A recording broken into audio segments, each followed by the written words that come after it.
listening to Not So Live from Asteroid G, now playing with power. I'm your host, Mike Finkelstein. With me, as always, is... Mike the Ghoul, gonna go find my turbo controller, because we're taking it back a little bit, right? We are, as is our way from time to time, we are covering one of the many lists that we have found online. This one happens to be a list of the top Super Nintendo games. We covered NES games just a little while back. I swear at some point we'll find some way of covering Sega, even though I don't know that much about Sega, but we're going to try anyway. Sure. We'll do it for you guys. We'll do it for the fans, all four of you. But I know the Super Nintendo, and this one I wanted to cover because this is probably my favorite system of all time. I'd agree with that. Yeah, it's the library was so deep and so rich, and it was definitely Nintendo firing on like all cylinders with all their companies as well, taking all that institutional knowledge from the NES, spinning it to the SNES, and making something glorious. And literally, all they had to do for some of the titles in the franchises was just add the word super in front of it, right? And it just made it that much better. It's better graphics, then you're good to go. Yeah, no, it was great. It was great. So, we're going to go over the list. They do have a couple of honorable mentions that I feel are probably worth mentioning. We'll get to some of these when we get to some other titles. But we'll go quickly over the first few. Number 20, Killer Instinct, one of only a couple fighting games on here. The Super Nintendo, all thanks to Street Fighter 2, which I'm sure everyone can guess will be on later on this list, had a massive list of fighting games. Like, as soon as Street Fighter 2 became the game to own for everyone, everywhere, and became an arcade smash, every company had to put out their own fighting game. Like, the Turtles had Tournament Fighter in 3 different editions, and there was, Sega Genesis got a bunch. Everyone had to have a fighting game. There was a fighting game. Killer Instinct was the closest that Nintendo got on their own, and it was done by Rare during the height of their, let's make 3D graphics, but make them into 2D sprites, and everyone's going to think it's so cool. And, everyone did think it was so cool. Yeah. This was the game.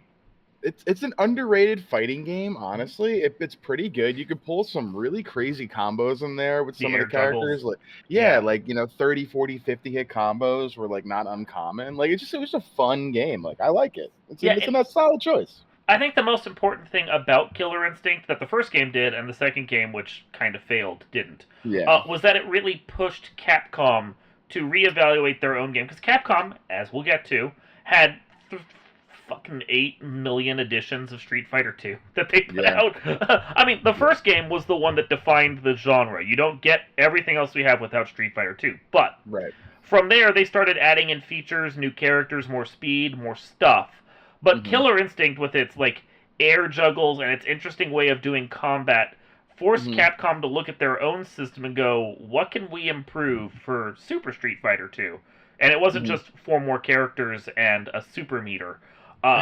There was more that went along with it, but like Killer Instinct had that combo system and really encouraged you to figure out your juggles and your combos and working everything together and trying to kill a character and like before they can even do anything to you.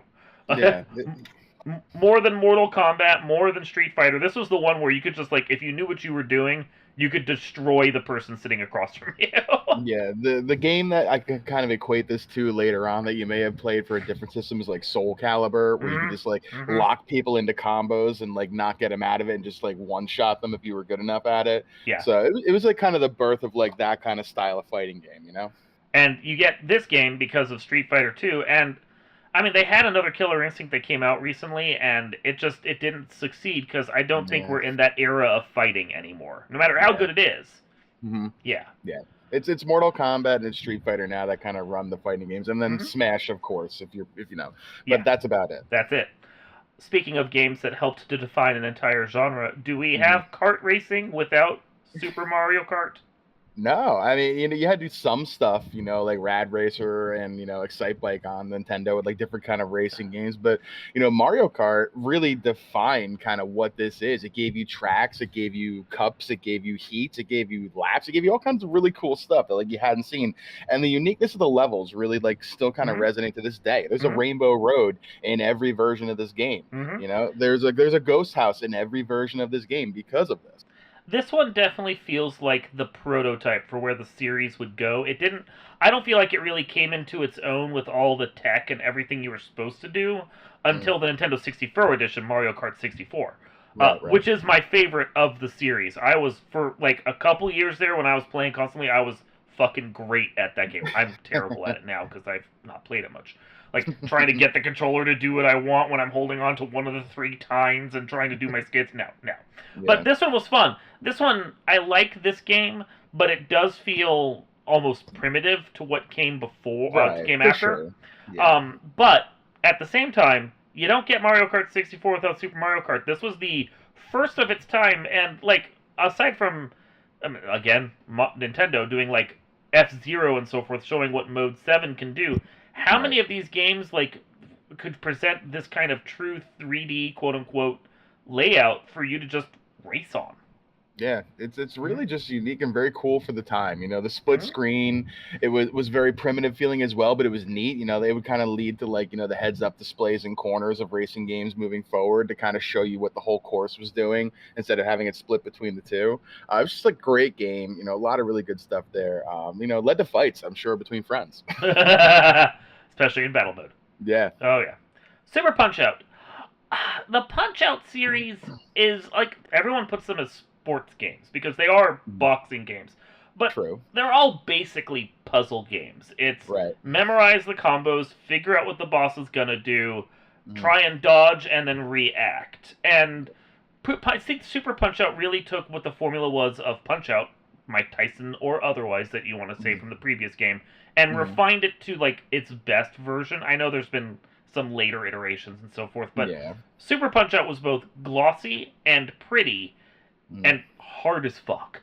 Yeah, I mean the speed runs of this game are just wild. Like, you can knock characters down with like single punches in the right direction. Like, Mm-hmm. to your point, it's truly like, yeah, it's a fighting game, but this is not Street Fighter. This is not even Killer Instinct. It's more of a puzzle. It's combos, it's movement, it's inputs, it's really not just like, inputs with fighting. It's inputs to like, set things up. It's just different kind of game, and it's really cool. I Mm-hmm. liked it a lot as a kid. It was fun. I sucked at it. I still suck at it, but it is fun to watch someone who knows what they're doing play this game because Right. it's impressive. Mhm. F-Zero. How often did you play this game? Not that much, honestly. I was more into the Mario World at the time when these two Fair. came out. Fair. I Yeah. didn't play it that much.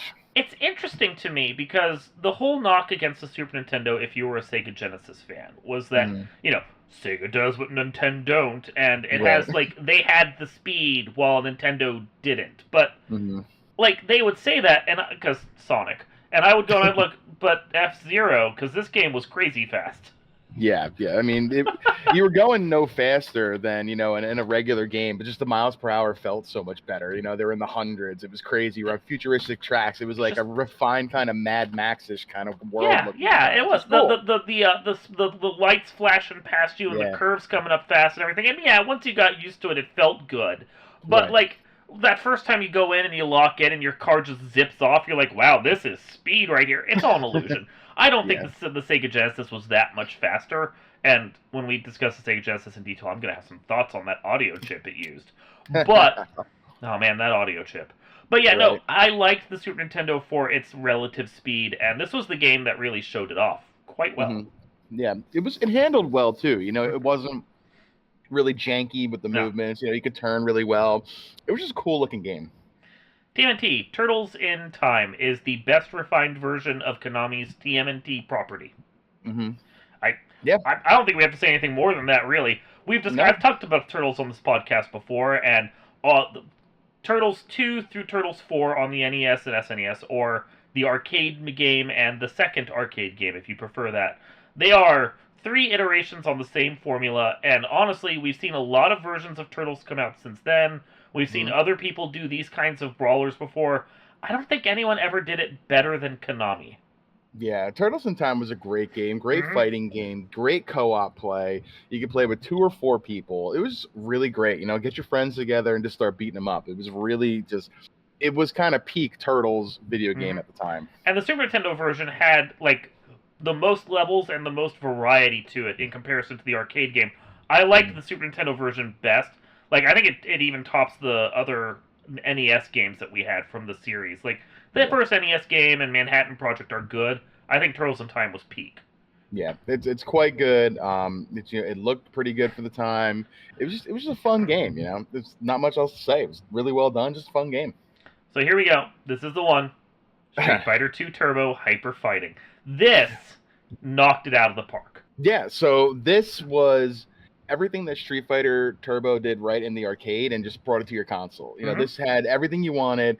It had really crisp movement, really great graphics. It was a whole boatload of characters. It was really just a great time. This was probably the best one of the 17 that they put out at the time with the Street Fighter 2 name attached to it. So yeah, this is well deserving to be on here. I like this game quite a bit. Well, I liked what they did to refine this game because the first Street Fighter 2, we have to say it like that as well.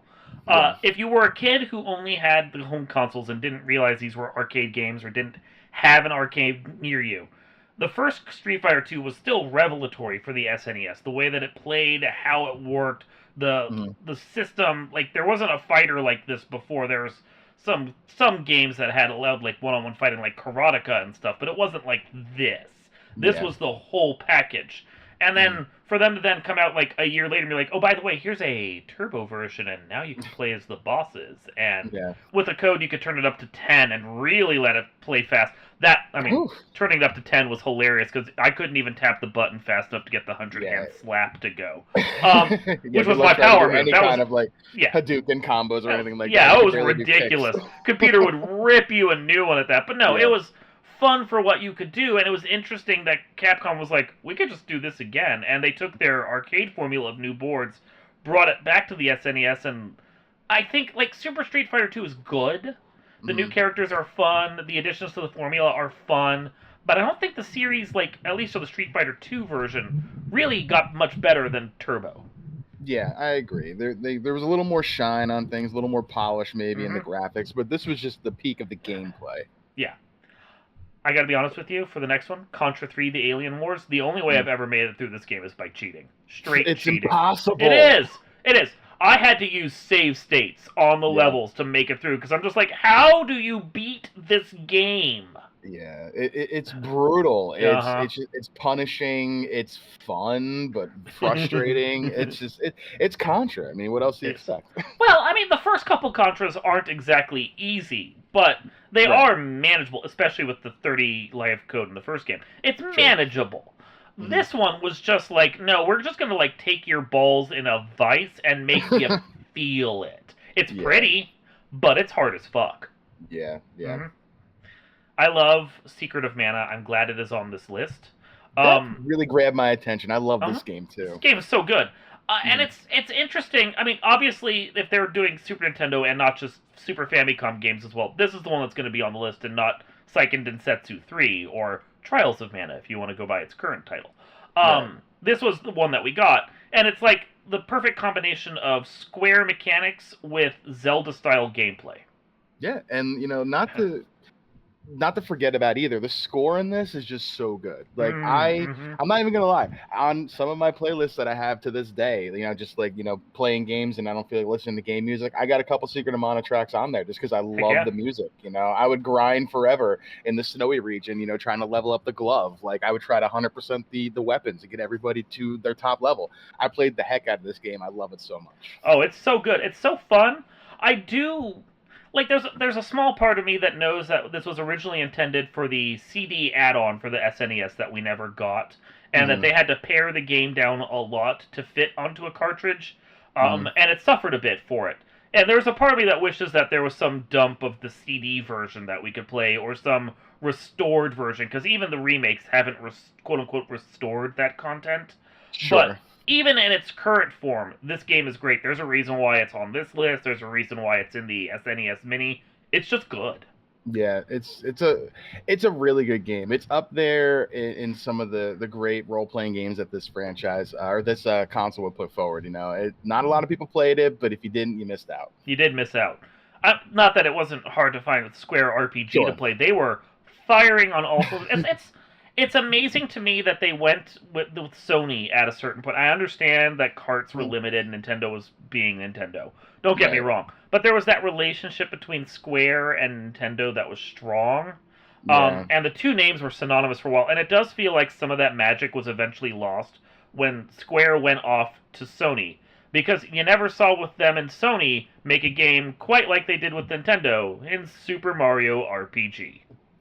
Yeah, not gonna lie, this game never played it that much as a kid. Oh my I just god. I never cared for the art style, and I wish I No. did because I see runs of this now, and there was one done at the marathon in the Uh FFR huh. community. We did that. I was a part of, it, and I was in awe. Like, why Yeah. didn't I play this game as a kid? I missed out so much. This game is amazing. You should go pick up the Switch version, which I hear is a Mm, very faithful update of the game. Go okay. play the Switch version, enjoy the game, because this is Square's masterpiece. Like, I love Chrono Trigger. I think it's my favorite game of all time. This is a Mm. very close second. Yeah, this was really Mm. great to watch. It was my first time seeing a playthrough of it as well when I saw that. And it was just a good story. And yeah, they were doing some, speedrunnery techs and whatnot that you wouldn't do as a casual playthrough. But the story's good. The levels were fun. The Mm-hmm. fighting, it was just great. It was a really great game. I'm sorry I missed it as a kid. You should be. I am. I am. Kirby Superstars, I think the only Kirby representation we have on here, but if you're gonna have Kirby representation, you should do this one, because this is the best fucking game in the series. I feel like I've heard you say that before. Well, it's interesting because it's like four major games. I'm probably miscounting, but it's like Yeah. four major games, three mini games, a couple of mini games, all packed into a single SNES cart, and any one of those could have been a release on their own. Any of the main games. Mm. But then they put them all together, often with slightly different mechanics and different things going on, and you're just sitting there going, "This was just hell!" Like just showing, like just setting their dick on the table, going, "Yeah, this is what we can do," and everyone else just had to like back off, you know?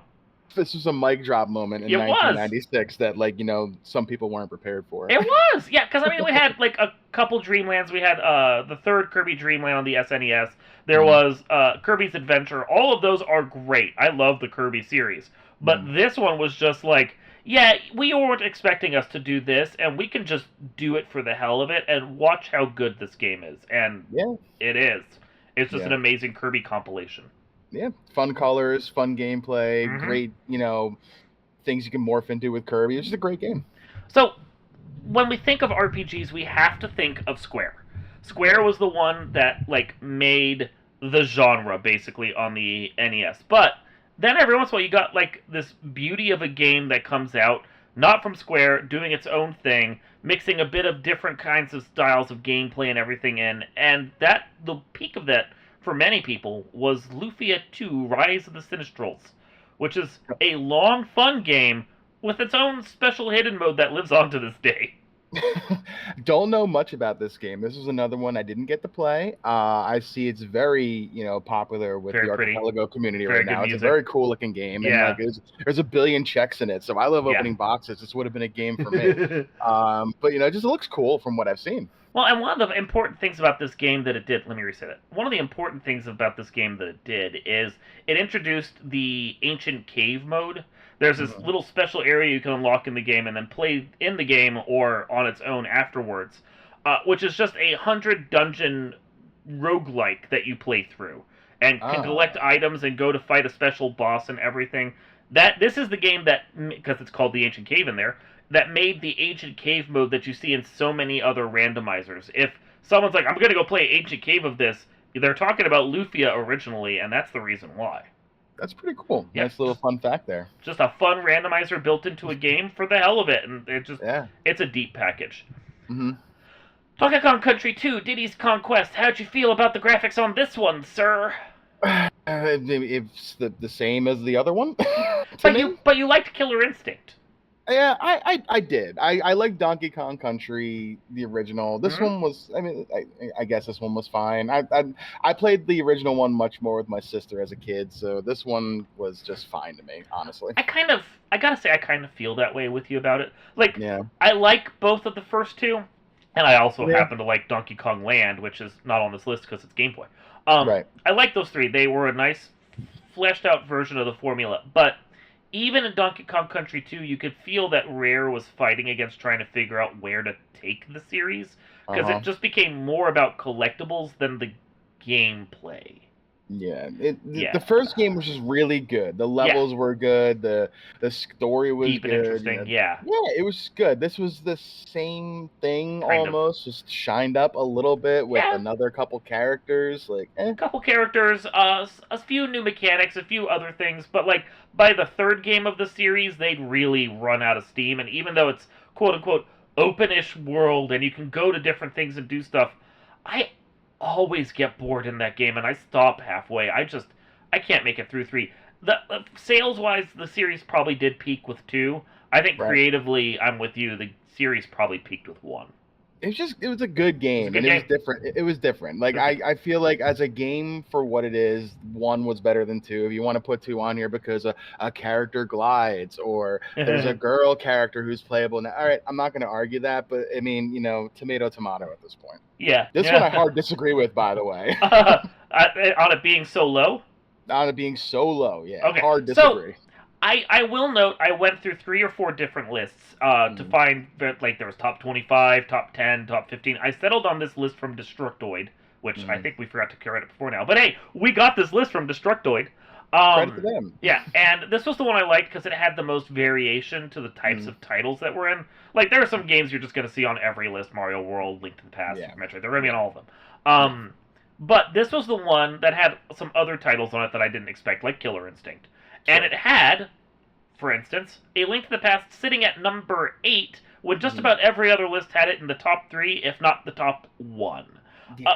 And don't get me wrong, I like this game. I think this game is fantastic. This is the seminal game for the series. If you're going to play any Zelda game up to Breath of the Wild, like, Breath of the Wild is its own thing. But if you're going to play any of the Zelda games up to that, this is the one to play. This one defined the series. It took the first game, it said, hold my beer, I can do it better, and it refined all of it.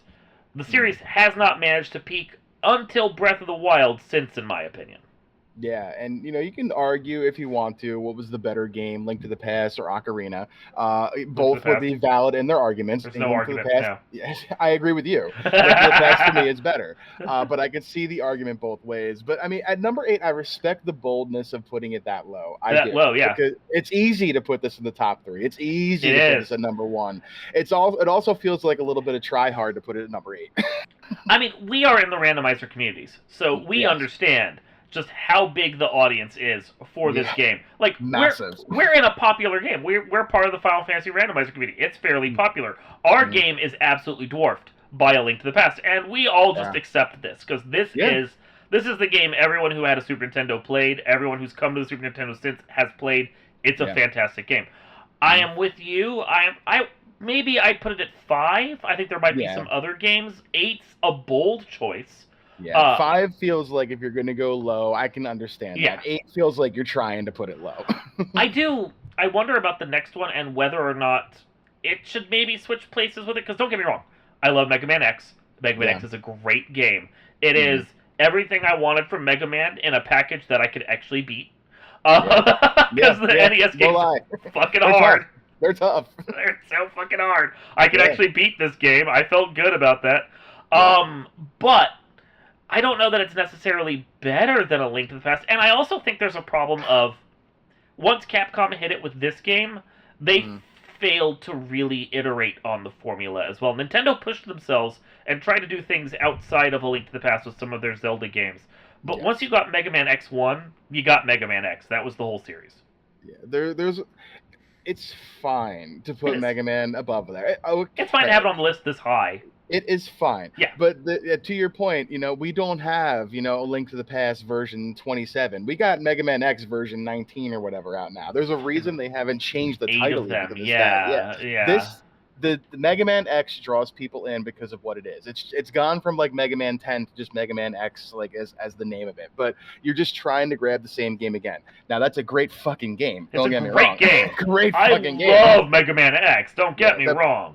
The power-ups were cool. The added armor, everything was just really cool. It was almost like RPG version of Mega Man. It was just really good. And the first one was refined in a way because, like later games, especially 3 and beyond, it felt like the levels were there as vessels to get you items, as opposed to levels to be played on their own. Yeah, agreed. So it's a great game. bold choice putting it above Link to the Past, but It's a it's bit great. bold. It's a bit bold. Yeah. Yeah. So, have you played Earthbound?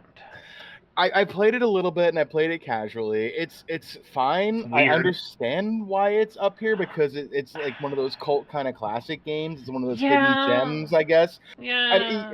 to me, 6, 7, and 8 here should be flip flopped in some order. Earthbound feels like it's below Mega Man X and Link to the Past, but not quite bad enough to be lower than I that, I guess. Like, I weird. gotta say, I think a lot of it is the cult following that puts it Agreed. where it is. Like, Yeah. I missed out on this because when I was buying games, I had just finished Chrono Trigger, Hmm. and it was like a choice between buying Earthbound, which I saw, or buying Secret of Evermore. And I chose poorly. I chose Secret of Evermore, don't get me wrong. I understand I chose poorly. But I really liked Secret of Mana, and I wanted another hit of Secret of Mana. That was not Yeah. what that game was. It's Right. fun in its own right. It is nowhere on this list for a good reason. But um, I missed out on Earthbound, and I didn't come back to Earthbound until later. And it is fun. It's quirky and it's Yeah. weird. It's a Mhm. strange fucking RPG, and it feels very not Nintendo. Which, despite being Yeah. Nintendo, it feels like something outside their normal bounds. I Yeah. appreciate the big swing it takes. And I know that it's a sequel, and that Mother came before, and then there was a third one, and blah blah blah. That yes, so good, fine, yes. This feels like the game Yeah. that, like, someone at Nintendo had a cousin who had an idea and it was like just good enough to be passed but just crazy enough to be weird. Yeah. And I think the weirdness and how the rarity of it, because a lot of people didn't buy it when it came out, and so it developed this aura around it. Like, Hmm. have it on your top 20, yes. Have it Yeah. up at number 6, I debate. Yeah, again, I feel like this 6, 7, and 8 were try hard ish on this Hmm. list to me. I haven't disagreed with anything so far, and I don't really disagree with the ones moving forward either when we get there. But 6, 7, and 8 on this list are weird. So I think we could have a long and hearty discussion, which we've had before, Yes. about which Final Fantasy on the SNES is the best. If we limit it to just the American releases, that puts us at 4 and 6, or if you want to be pedantic, 2 and 3. Um, but that, I mean, there's a case to be made if we include Famicom games that 5 should be somewhere in this discussion as well. I'm a Mhm. bigger fan of 4 than 6. I think, if I remember correctly, you're a bigger fan of 6 than 4. Yes, I am a bigger fan of 6 than 4. Both are great games. I am not unhappy with either one on this list. I think 6 is the better game, but both are fantastic. I can understand. Well, I would have 4 on this instead of 6. Mhm. I appreciate one that they only put one Final Fantasy game on this. If you remember from our sci-fi discussion, how many fucking sequels all shared ranks on a top 10? It was Yeah. stupid. They held back and only did one Final Fantasy. I appreciate that. They did other SquareSoft Yes. RPGs, but those aren't Final Fantasies. Right. Plenty of representation for Square. Get your panties out of your ass. It's fine. um, I can understand why it's 6 over 4 for them here, because 6 did refine a lot of what 4 and 5 did, and it took some swerves, and it has a villain that succeeds, and That's yeah. why it's on this Yeah, list. It's I get you. Kefka. Let's I get be you. real. I That's get the you. only reason it's on here. But the thing is, and it's not, it's a Super Nintendo list. I get that. But Yeah. I feel like everything that was good about 6 was done, except for maybe the story, was Yeah. done better in 7. And Yes. 6 is still a weird as fuck story. 7's is worse. 7's is worse. But Yeah. if you really liked story and were okay with, like, growing mechanics, 4 or 5 were better games. Yes. Mhm. Yes, that I will agree with. Yes. So, I think it really comes down to exactly what you want from your RPG. People that like 6 love the mechanics, love the graphics, love the music. I can't argue with any of that. People that love 4 like the story better. Yeah. Mhm. That's fair. So, and I mean, if I'm going mechanics, I'm going 7, which isn't fair because that's not on this list. But fuck all y'all, it's my list. Yeah. No. Anyway, so I don't. I get it, but I don't get it, and I get it, but I don't. Super Mario World's a great game. Yeah. But when I go back and play it, as much fun as I have, I've beaten this game 40 bajillion times. I play it a lot. Yeah. It feels primitive. It does. Uh-huh. It feels like a shined up version of what Mario 3 did better than everything else. And that's really all it was. It's a great game. It's fine to put it in your top 5. It's you can argue it, but it's fine. I'd But have it's it lower. the same game. Yeah. No, I would absolutely have it lower because it is basically the Super Nintendo iteration of Mario Brothers 3. Yeah. And I have to feel like if they'd had another Super Mario World game on the system that wasn't a weird Yoshi swerve, Right. But Yeah. one that actually took the refinements of the Yoshi's graphics and music and put it into a more traditional Mario game, that would be the one on our list, and not the first Super Mario World. Yeah, this is you're limited with your options Yep. of which to put one of these Yep. on here, and you put a game that is really good, Really so good. that's fine. But Yeah.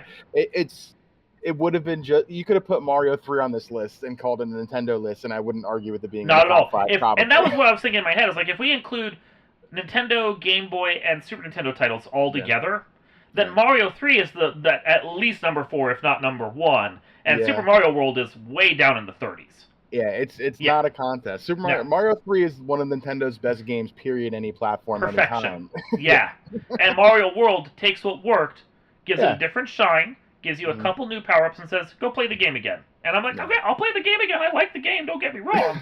It's a good yep, fucking game. mhm, But, yeah. yeah, Yeah. So, you and I both have not played Terranigma.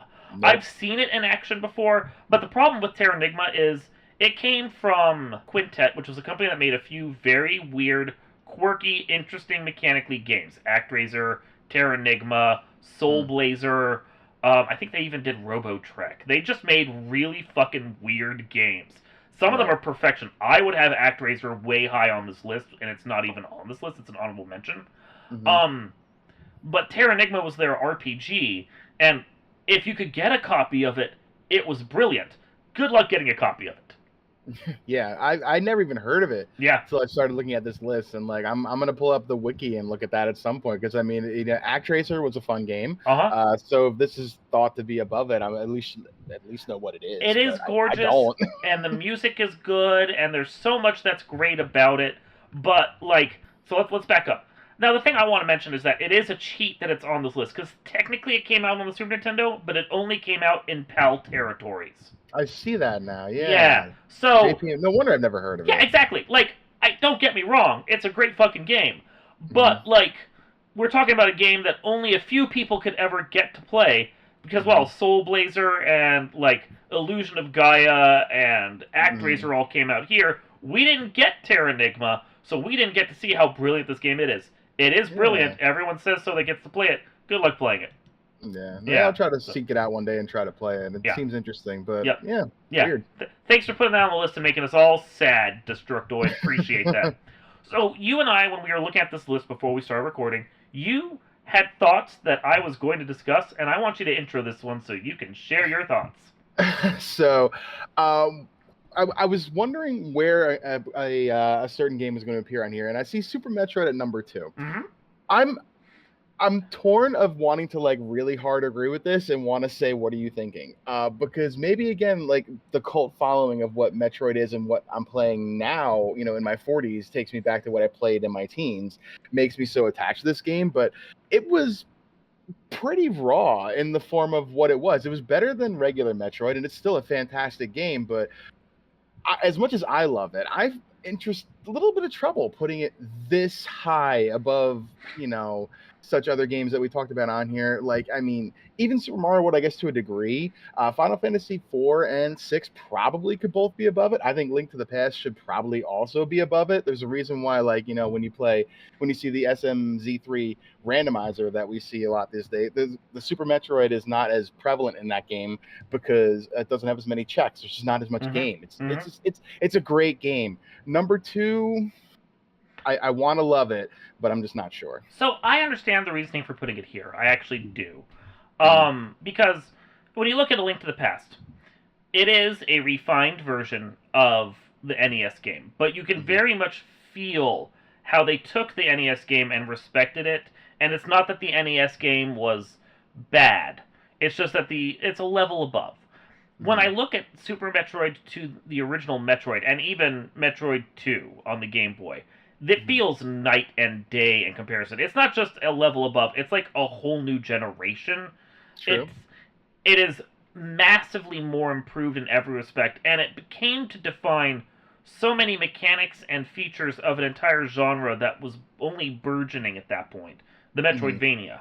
And Yeah. like when you talk about the Metroidvania in general, like you're talking about Symphony of the Night, which Koji Igarashi said that one of his main inspirations for that game was Super Metroid. There are so Mhm. many games that came out of Super Metroid that were influenced by it, that this game then in its own series came to define it, because Metroid Fusion and Metroid Mm-hmm. Prime feel like Mm-hmm. iterations on this in different ways. Like, I understand why this work is so high, because it took raw ideas and made perfection out of them. Now, I'm terrible at this game.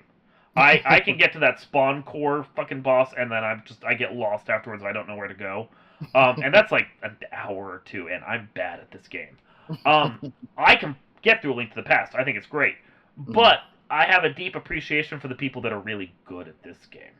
Yeah, there's a reason why I try not to speedrun this game, because I just can't manage the tech. Like, I can fake my No. way through a dark room and Link to the Past. Like, I can make that work. I can't wall jump the way some of these people can. I can mock ball, sure, but I can't even create quick kill. If you don't know the tech in this game, you ain't gonna run this at any kind of sophisticated level. It's a brutal game. And it really rewards people that are consistent in their inputs and consistent in the way that they path and whatnot. So it's a great game. There's a reason that the genre, to your point, is called Metroidvania. Like, Yep. this was kind of like, yeah, the original Metro was a thing, but this kind of defined what that was for, the remainder of time, even to this day. We don't have Hollow Knight without this. We don't have a lot of those games without this. So it's a great game to put on here. Number 2 feels a little bold for the other games that could have been put above it, but I don't argue at all this is one of the greatest games of all time. And then at number 1 is a game that I'm not going to contest, but I'm curious about your thoughts. Chrono Trigger. I loved this game too. I don't know if this is number 1 worthy, but I don't hate it one bit. I played the hell out of this game as a kid too, and it was a fun game. It's one of my favorite games I played. I liked Secret of Mana more than this game, but at that point, it's a personal preference. I'm not going to argue with where it's put. I when when I was playing on my Super Nintendo, I didn't play a lot of RPGs. I think the closest for a while that I ever got was ActRaiser, and ActRaiser is a great game, but it's not this.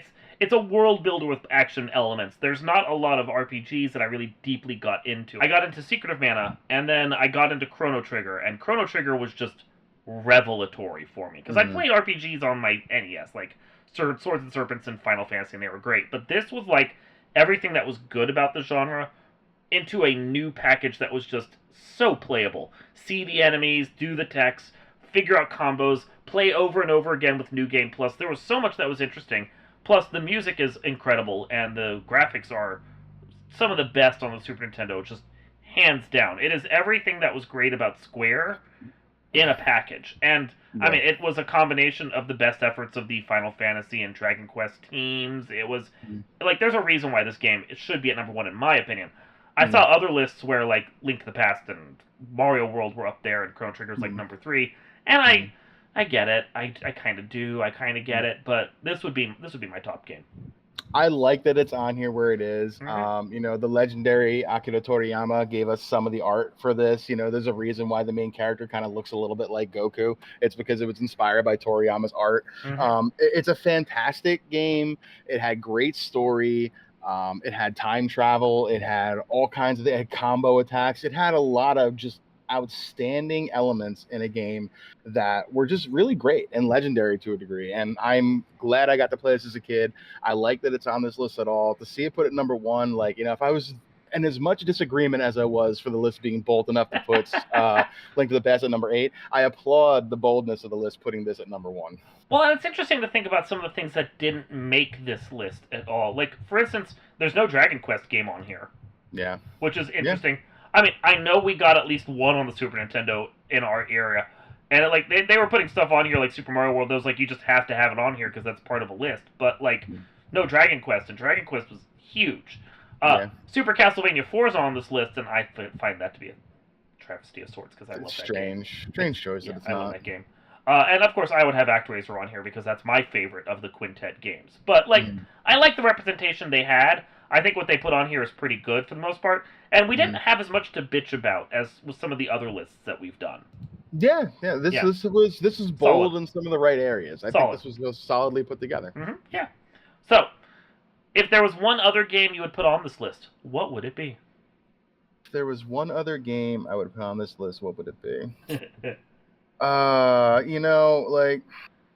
Oh man, I know I put you on the spot. I'm so mean about no, that. I'm thinking I'm gonna pull a sport game because I feel like I Sure. played a lot of sports games, and I'm just trying to decide if I want to go with something like Madden or go with something a little more bold. And I'm gonna say that as a game, NHL '94 was one of the best hockey games I think ever put on any system. Period. And if you were a kid and you were lucky enough to play NHL '94, I would have taken all you down with the Pittsburgh Penguins. That's all I'm saying.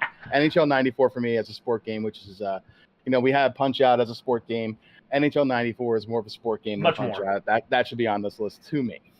So the one that I would put on, which is a big swing, I don't know, it wouldn't be all the way up near the top, but it would be on the top 20 for me. Rock and Roll Racing.